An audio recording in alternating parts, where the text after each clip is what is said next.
December football, how's it feel? December football is like nothing else, man. It's great.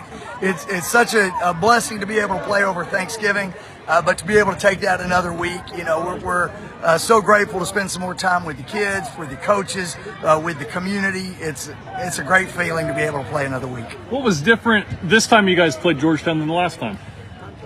Well, we won. So I guess the difference, our kids, they understand that we can do it. We're capable of doing it. I talked to them that I think confidence is believing that you have the ability to win. Arrogance, on the other hand, is believing that you can't lose, and I think that's foolish. That usually comes right before a loss. But for our kids to work hard and to see a game through, played in the first half, obviously that helped out as well. Defensively, you really got after them, holding them to just a touchdown in the first half on a fake field goal. It seemed like the change from the first game where they had that, 3 real quick touchdowns, you had to gain some confidence that you weren't trailing in that same kind of situation. Yeah, that was big, obviously, and that little fake field goal, they draw some great stuff up. They do a really good job. Their kids understand their schemes and their different wrinkles that they want to throw in, but for that to be the only way they scored in the first period, that was great. Talk about your secondary. Hamilton interception, what Tisdale did matched up against Dickman all night long. Yeah. AJ had a great night. This whole secondary did a really good job getting turnovers, but really, like you said, preventing the big play, which turned out to be huge, obviously, down the stretch. And then you turn it around, Hamilton.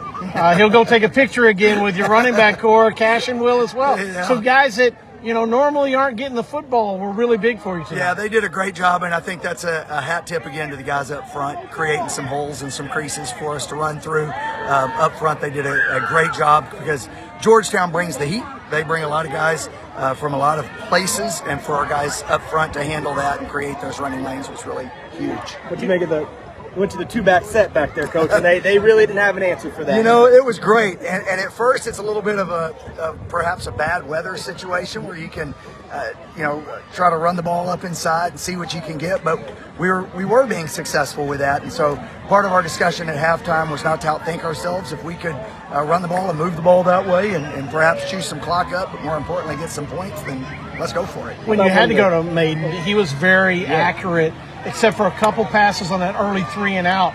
It seemed like you were conservative with the passing attack, but it paid big dividends for you. Yeah, early on the rain was coming a little bit more. I think the ball was a little bit slick in his hands, and we were trying to do some quicker game throwing that really the conditions didn't lend themselves to that.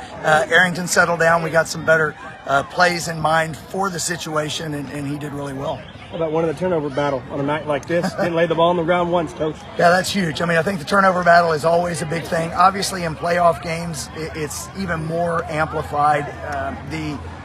The importance of taking advantage of little things, of taking opportunities, and then not creating opportunities for the Eagles in this case. These are the 2 teams that were ranked at the end of the year out of this region.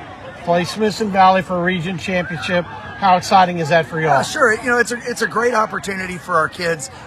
We, again, and I've told you guys all year, we want to 1-0. We want to go 1-0. We went 1-0 this week. We don't have it set up yet with how that's going to go down with Smithson Valley, but tomorrow we'll turn our attention to them and see if we can figure out a way to go 1-0 next week. Thank you, Coach.